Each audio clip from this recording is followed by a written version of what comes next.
The views and opinions expressed in this podcast are simply that, opinions. All are presumed innocent until proven otherwise in a court of law. Sensitive topics are discussed. Discretion is advised.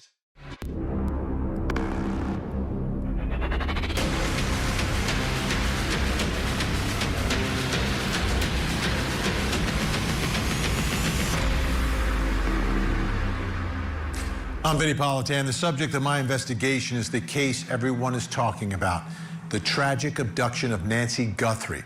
A lot of attention and a lot of resources have been put to this case, but still no arrests or any proof of life. Here's the story. Nancy Guthrie never misses church. That's why when she didn't log on Sunday morning, alarm bells rang. The 84-year-old Tucson resident had last been seen hours earlier at her Catalina Foothills home. By midday, family members discovered she was gone. Authorities soon declared the home a crime scene. Sheriff Chris Nano said investigators believe she was taken against her will. She has limited mobility and requires daily medication. She could not have simply walked away. Blood confirmed to be Nancy's was found at the property.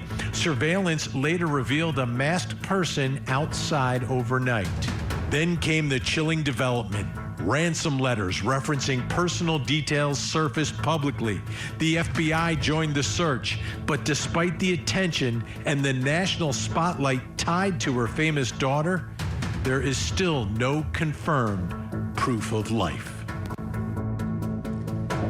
This story, obviously a true crime mystery. It's something that investigators are trying desperately to solve, from local to the FBI. It's become somewhat of an obsession, but at the heart of everything involved in this story, it's the story of a family that is being tortured. Absolutely tortured in such a cruel manner when you think of the way all of this has transpired and where we are so many weeks later. They're in a place of desperation. And we've seen that play out in some of the videos that have been released by the family, and specifically by Savannah Guthrie, someone that many of us know, right? We see her every morning on the Today Show. And, you know, who she is in the Today Show is who she is. She's a really, really nice human being. And to see her suffer and go through all of this, and now another video has been released by Savannah Guthrie. I want to bring in Court TV field reporter Cody Thomas. So in this newest heartbreaking video, what sort of new things are we hearing here? Yeah, Vinny, we got a couple of highlights in this new video. One being, of course, that the family still has hope. Two, we hear Savannah Guthrie acknowledge for the first time that her mother, Nancy, may no longer be with us. And third, Vinny, we hear of a new family reward for any information regarding Nancy's whereabouts. Take a listen to this. It is day 24 since our mom was taken in the dark of night from her bed. And every hour and minute and second and every long night has been agony since then, of worrying about her and fearing for her and aching for her, and most of all, just missing her,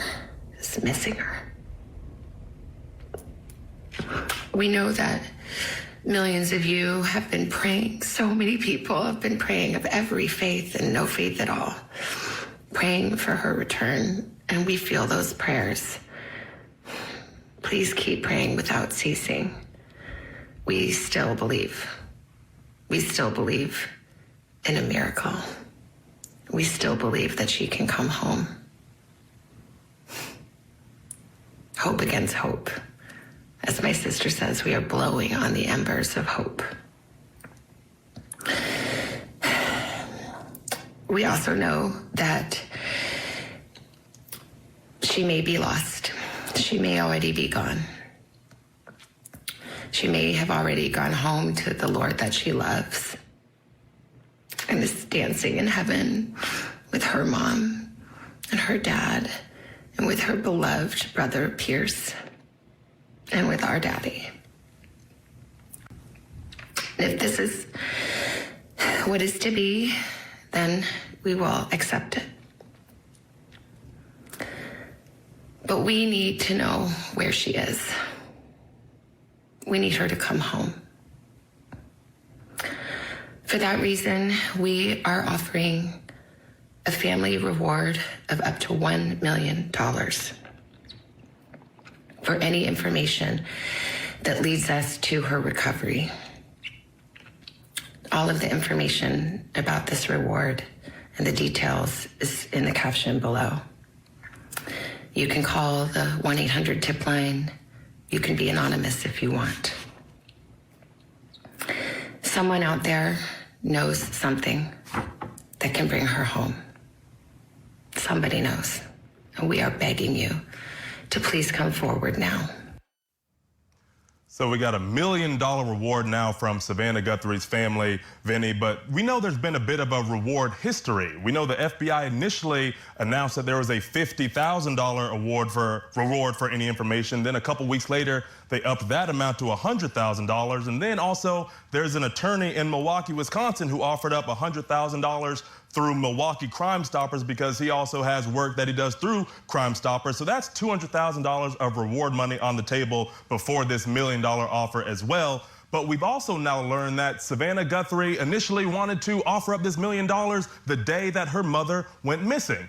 According to reporting by the New York Post, Vinnie, Today's Show host Savannah Guthrie had wanted to offer a $1 million reward for her mom's safe return on the day she went missing, but investigators shot down the idea, according to inside sources.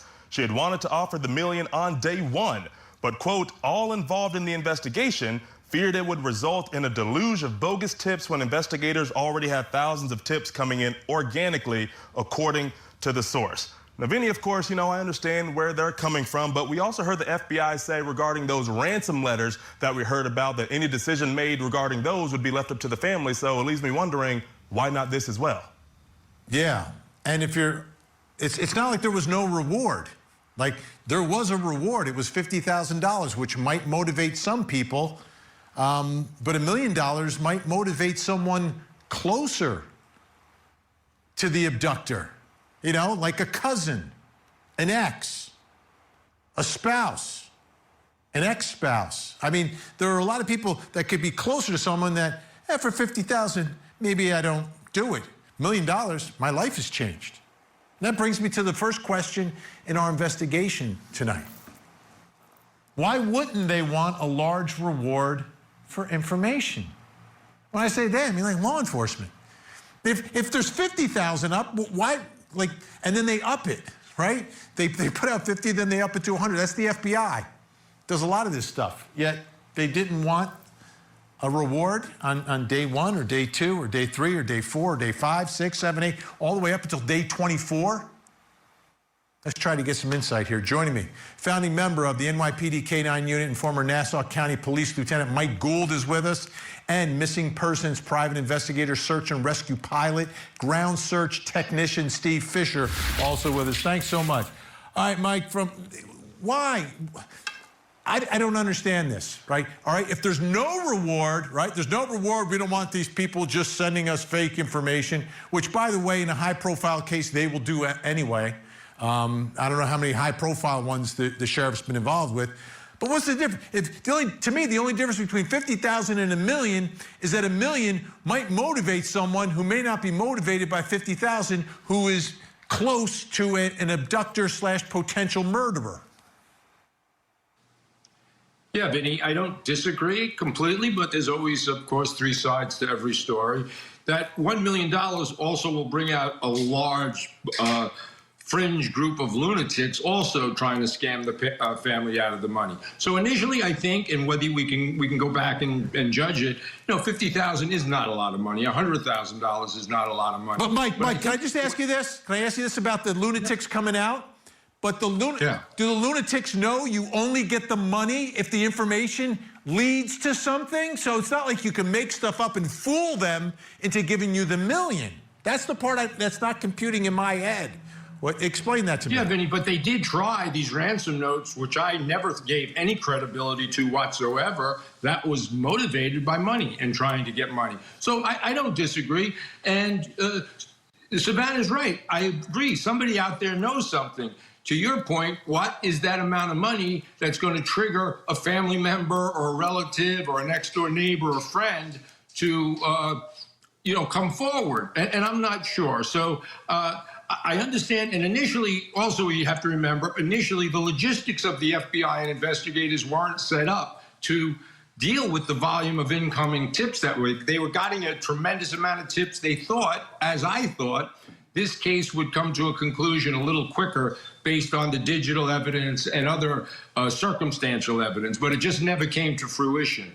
And sadly, this is, as she said, the family is blowing on embers of hope, but again, tragically, this is an abduction. The facts have not changed from day one.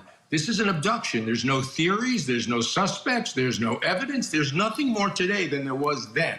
So it's an abduction. Abductions end, sadly, only in one of two ways, either by a rescue or a recovery. And I think the family has come to grips to some degree with that, and they're a family of faith. So I think that's where we're at right now in this case. All right, Steve Fisher, you've been on the ground, you've worked with families, you've worked with law enforcement. Explain it to me why the large reward, why $50,000 is okay, but $1 million, don't do $1 million. Well, I'll tell you, in most circumstances, I don't love rewards. They overwhelm the investigators. I mean, you just get so many tips that you got to run down, and you know that they're not legit. But there's a difference in this one, and I heard you on your show the other day calling for a 7-figure reward. And what changes this, because they have the ability to do that, is this person that abducted her now is got to be extremely paranoid, because $1 million is going to flip just about anybody, and that their behavior is going to change. They're going to make mistakes now. I think that it's a great thing. I do understand, why they wanted to delay that at the beginning, and I think that's why they ramped it from 50 to 100,000 very quickly. They were bringing up, they got 400 investigators now. Now they do have the manpower to take in a lot of this volume they're going to get. But in a normal case, you don't have 400 investigators working on it. Rewards can really, I'm for them if they're through like Crime Stoppers or something, but it's tough when they're coming directly to a family. Yeah, but and Steve, like the other thing that makes this very different, right, is this was high profile from minute one. So it was going to get the coverage. I don't know if they understood that out in Arizona or not, but it's Savannah Guthrie, top of the food chain in the news business. So you don't think the news is going to cover someone from the news business in a story like this? It was going to be huge no matter what. Keeping the reward down was not going to stop anything. Well, I think, like I said, they probably thought they were going to solve this pretty quick, and of course, and they probably did underestimate just how much star power Savannah, brings to this. And, this, I do think this is something that could really flush, this person. I think it's a great strategy, right here, because it's a tremendous amount of money. And, if it's going to work, I think it's going to work in the next 24, 48 hours. I think it'll be something very quick that somebody would flip on this person. If not, then we're in for a long haul, I think, with the genealogy. Yeah. And I think the person who is now calling because they want $1 million is going to speak a little differently on the tip line. It's not going to be like, hey, I saw a green car driving over here. No, they're going to be very specific. They're going to be very loud. They're going to make sure they get noticed, even if they remain anonymous, which I guess you can. That's just my guess on human nature. But you two guys have been involved in this business a lot longer than I have, so that's why we bring you on. I need your perspective.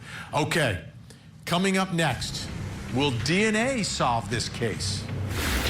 We will not rest. Your children will not rest.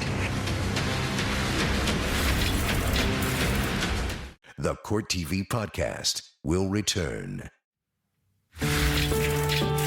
We know that millions of you have been praying. So many people have been praying of every faith and no faith at all, praying for her return, and we feel those prayers. Please keep praying without ceasing. We still believe. Still holding on to hope. You have to. You absolutely have to, but they want to know. They want to know. Let's bring back in Cody Thomas, Court TV field reporter. Cody, all right, let's get back to some of the evidence now. Let's get to the DNA. What's going on with the DNA in this case right now?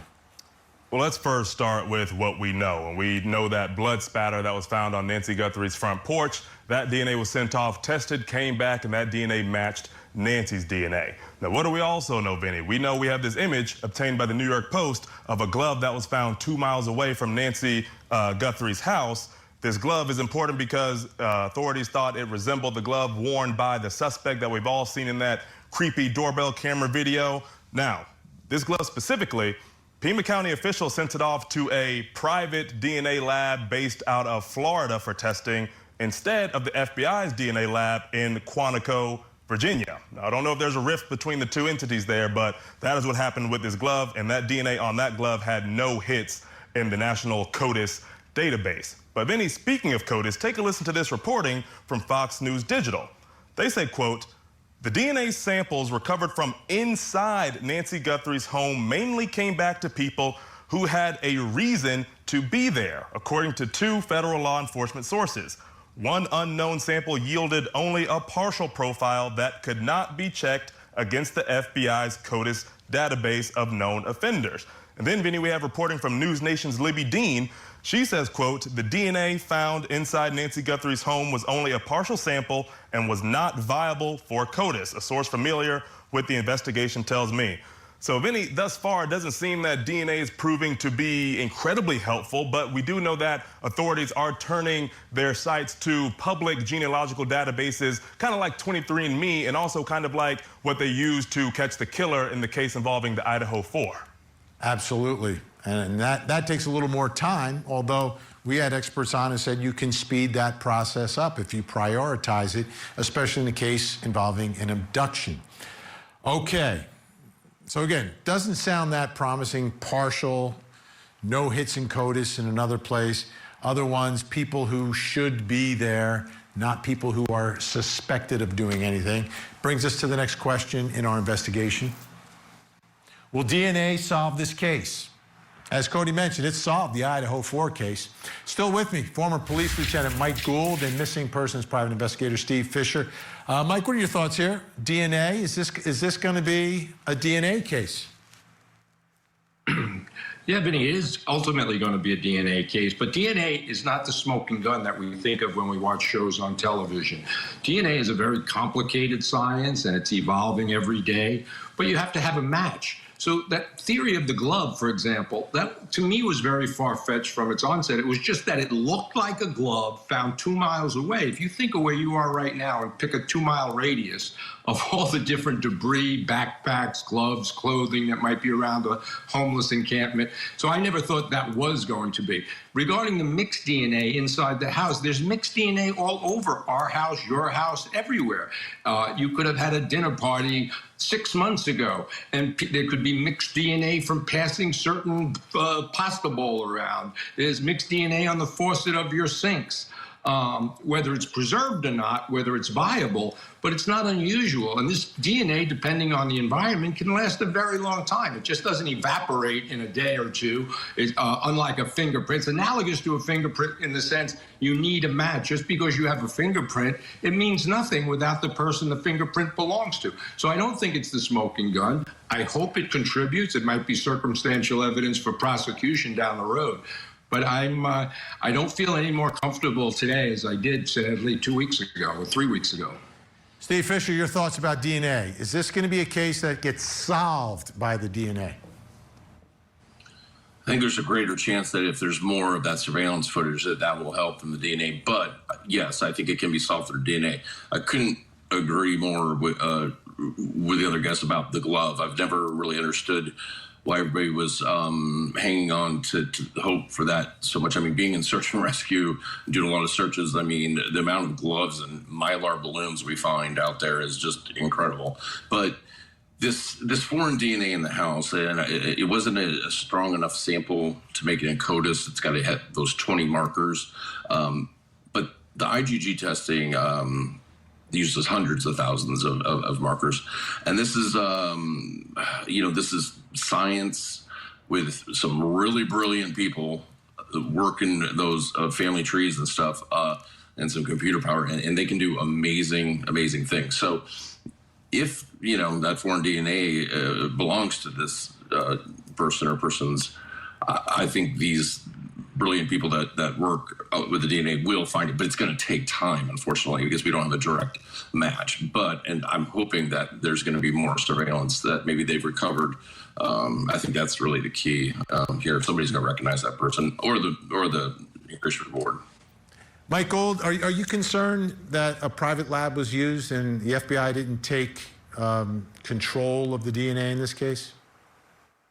No, not completely. And frankly, I don't know enough about DNA to really make that comment. I think labs are certified. I couldn't really comment on that. One thing I will say, Vinny, I was critical of the sheriff from the onset of this investigation. To be clear, not the sheriff's investigators, not the FBI, but the sheriff himself has done nothing, in my mind, except to create speculation, create very dubious theories. He makes comments like, your guess is as good as mine. Then he blames the media for asking questions. So he shouldn't be doing, I don't think, these one-on-one, off-the-cuff interviews. Every time he does, he throws some mix into it that's just very confounding to me. He doesn't know how to do a cohesive press conference, dealing with the press properly, acknowledging things, not commenting about things are fine. But he just confuses the issues. To me, it's been very frustrating listening to him.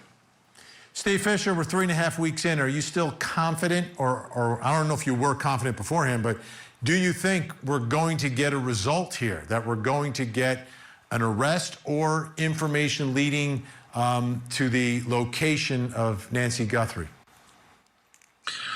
Yeah, I think eventually, it's going to happen. I have been way too optimistic, unfortunately, in this case. I thought it was going to be, solved 10 days ago when that video came out. And, I was wrong. But I do think that even though, we're probably not going to see as big of a presence of investigators and stuff, they're still working it. And I do think that, the DNA is going to take a while if it takes that route. We got to hope that either this reward or something, or maybe we still haven't heard all that much about the second search warrant. We've heard that they were cleared, but not as much clarity as the first one where they said, they were essentially wrong. So maybe they still have something going, but every day feels very, very long right now. It really does. Big thanks, Steve Fisher. And Mike Gold, thank you for that blue jacket as well. That's amazing. Like popping off the screen. Looking sharp as always. Thanks, guys. Still to come. Will the backpack lead to the suspect? Now, back to the Court TV podcast.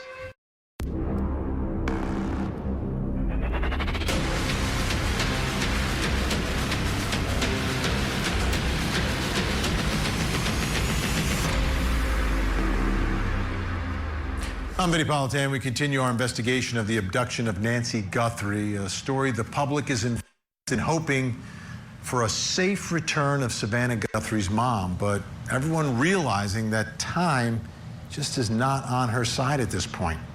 Here's the story. At first, they believed there was no surveillance video. Then Google retrieved the images.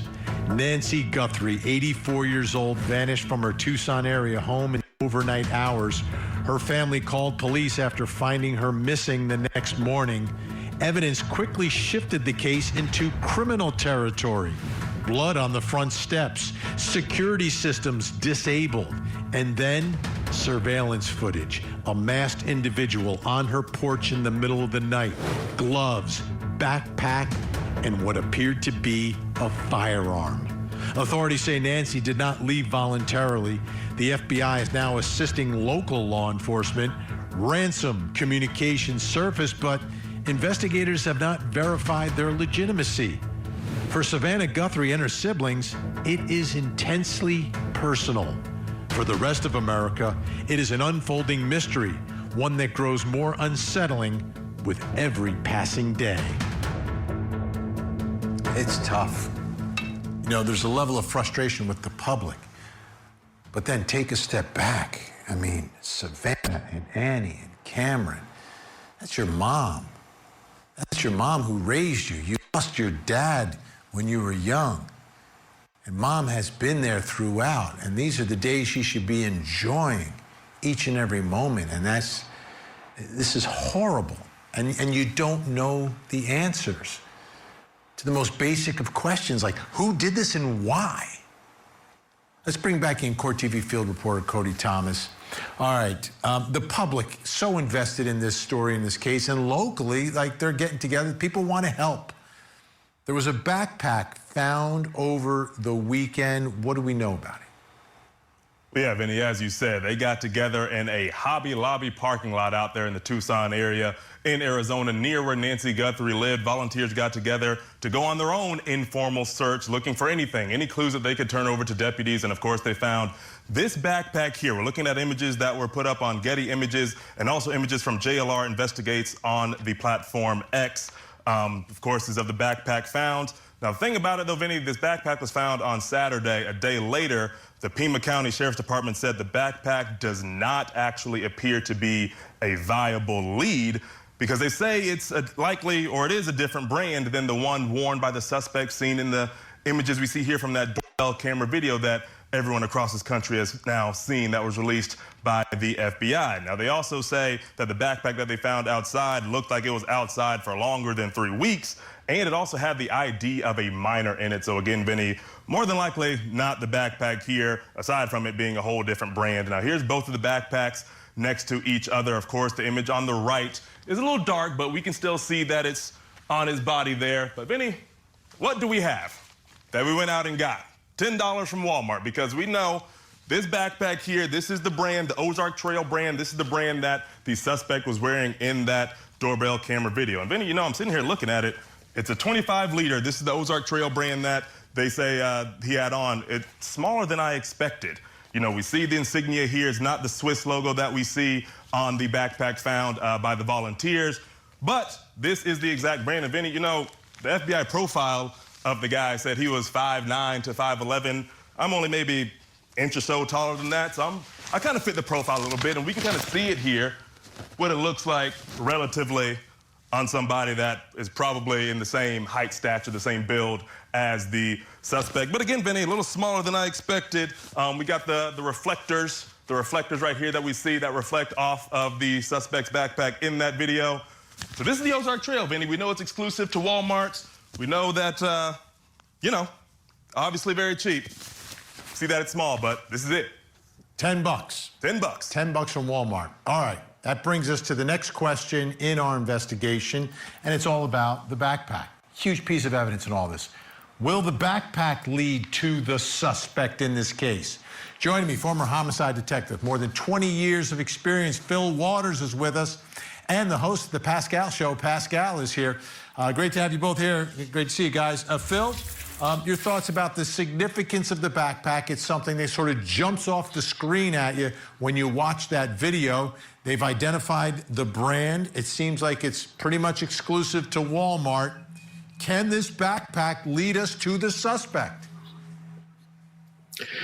Well, good to be back with you, Vinny. I tell you, looking at evidence, and I've been in this exact type of a scenario, when you start getting different pieces of evidence and you start getting it verified that it is going to be associated with your scene, it becomes a part of the overall, the totality of the evidence that you're gathering. So I don't know that the backpack in specificity is going to be the main factor that leads to the suspect. I think it's going to be a combination of things.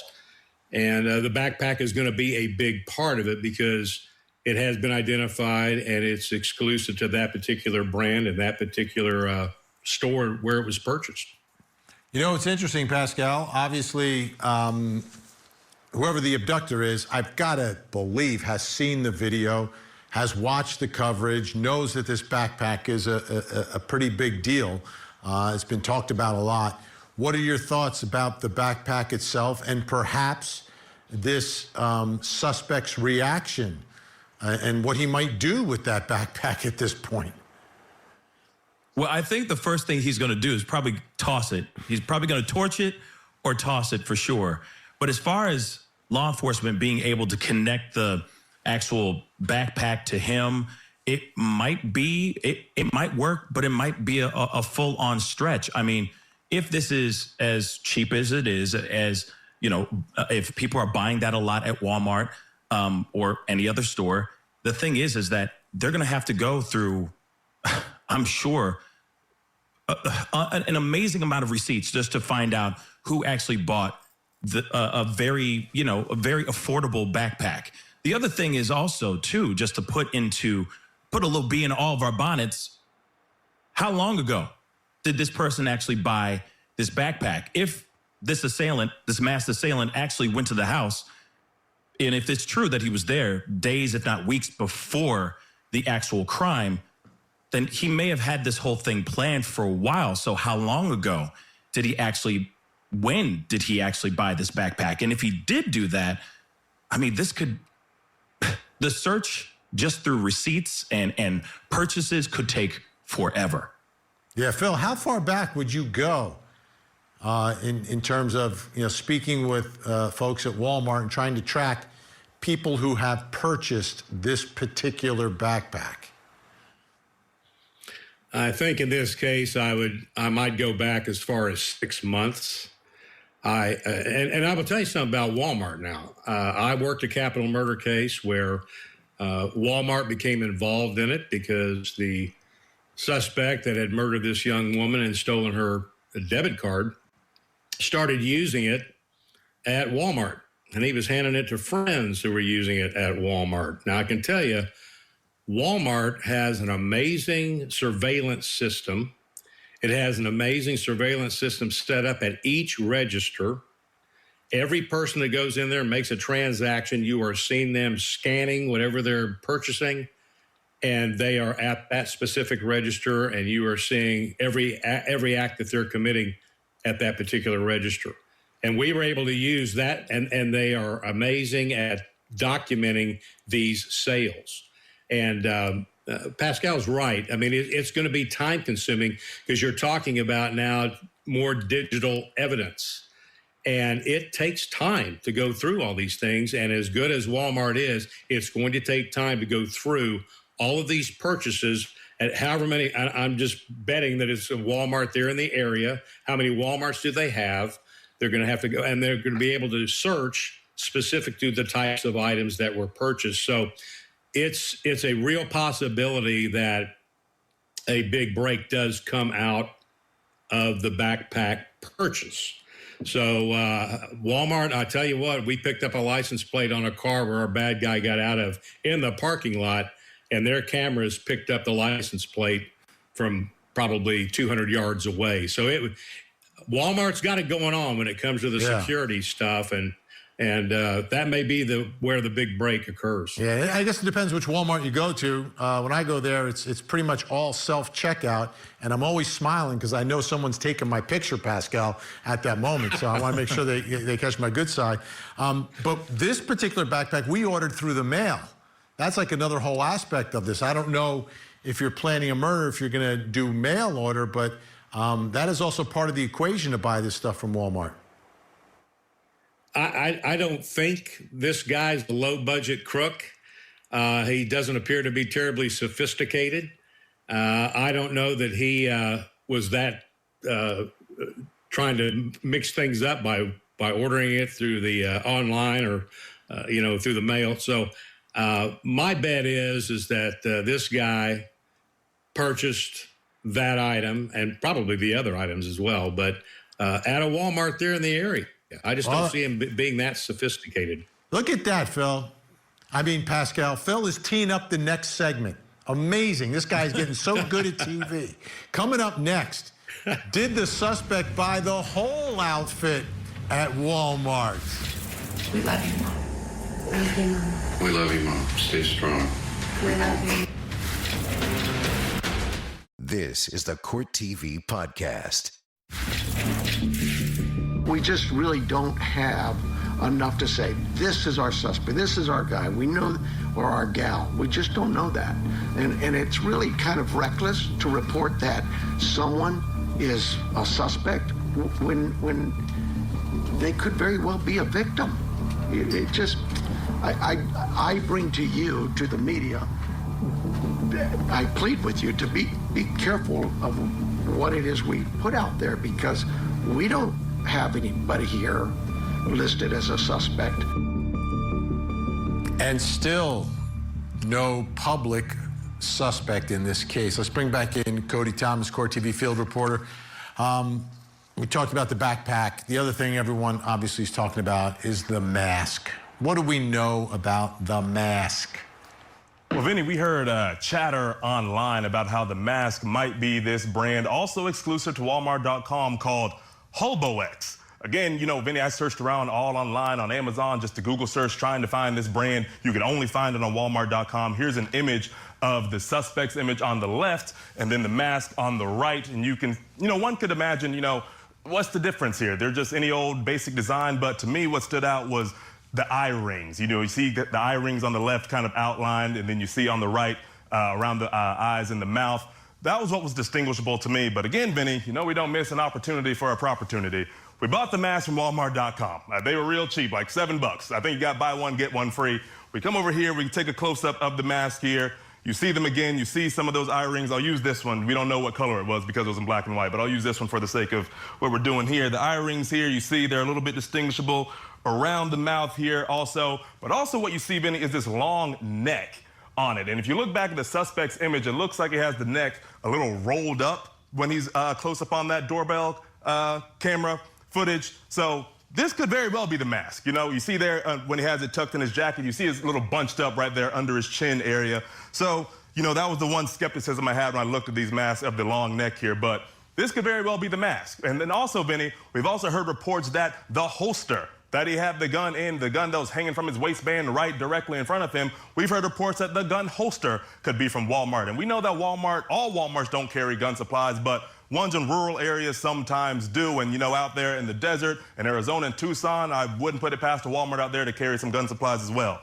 So holster, mask, backpack, Vinny, clearly the suspect may love Walmart. Yeah, and I think that's a big issue in all of this. Cody Thomas, great job tonight. Thanks so much.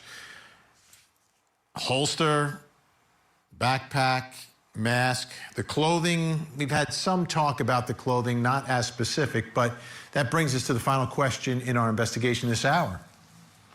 Did the suspect buy the whole outfit at Walmart? Right? Is that possible? Still with me, former Detective Phil Waters and podcast host Pascal. Pascal, if he did buy everything at Walmart, what does that tell you about the suspect? Oh, that he's an idiot. But I would hope that he is an idiot, right? Because then we would get him faster, right? Yeah, if he bought this whole thing, if this whole thing was sponsored by Walmart, this would be mind-blowing, but not a huge surprise. Let's be real. That gun holster he has, it could be a toy gun holster. You never know. I think he just grabbed whatever he could to do what he needed to do. But I'm hoping that if he did go buy everything at Walmart, he bought it all at the same time. Then we'd be able to really zero in, right? Yeah. Then we'd be able to really zero in on who this guy is, not just like him buying this over weeks, you know, over several days, you know, over time accumulating the material that we ended up seeing him in this doorbell cam, right? So hopefully he bought it all in one time, and maybe law enforcement will be able to catch him in one fell swoop. Phil Waters, what does your gut tell you here? Did someone go shopping specifically for this job, or kind of use things that were laying around? And if it was all from Walmart, how much easier does that make this?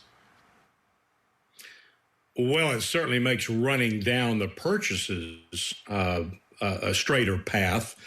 I agree with Pascal. I think the guy, just by his mannerisms on the porch, he's an idiot. I would use the term knucklehead. And I think that he purchased all these things at a Walmart. And he's like I said, he's a low budget guy. He went and found the best deal he could to put his crook outfit together. and not terribly sophisticated. I mean, he did what he thought he needed to do to prevent identification, and that may be what gets him caught. He overthought it a little bit, and then he went and bought all the accoutrements at one location. You know, Pascal, it's the toughest thing for me in this whole case is that we look at the guy on the porch, we talk about what he did, and yet still here we are, and the case is still unsolved, even with all the resources that have been pulled into it. And I can't make it make sense. Does it make any sense to you that this man could have pulled this off for this long with the FBI, Pima County, and everyone in the United States looking for him? It's still really blowing my mind that everyone is still scratching their heads over this situation. It seems like all factors are working in his favor, which I don't like. It keeps me up at night, and it gives me chills, because you'd think that he did not commit the perfect crime. Eventually, he will be found. Eventually, he will make some sort of mistake or some slip up that was left behind in that house. We'll catch him. But it's wild to me that you have all agencies scratching their heads, going back to the drawing board all over again, trying to figure out what actually happened here and where, more importantly, where Nancy Guthrie is right now. It's mind-blowing. Yeah, we have about 35 seconds here, Phil. At what point would you be afraid that the trail is going cold? Well, there may be a point in time here where they're going to hit the wall, and we're just waiting for processing. We're waiting for digital processing. We're waiting for DNA processing. We're just in a wait mode.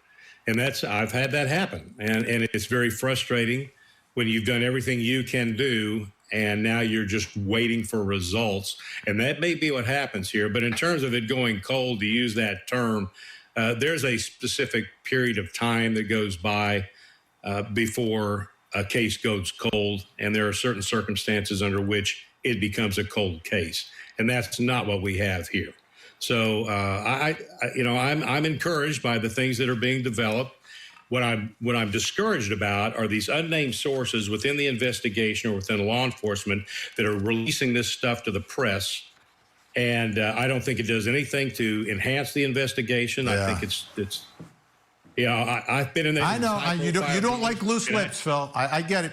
We're out of time. No, I don't. And Phil I tell you what, Waters. if I ever found one, I guarantee they got sewed up pretty quick.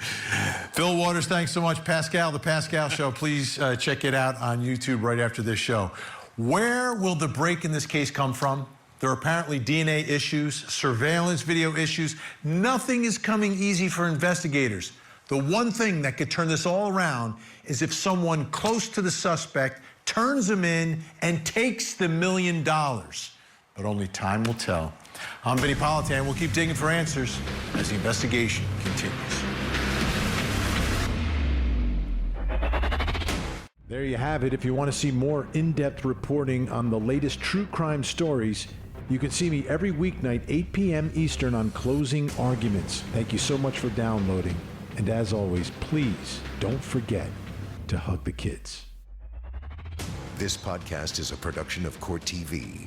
Go to CourtTV.com for more content, trials on demand, and to find out how to watch Court TV in your area.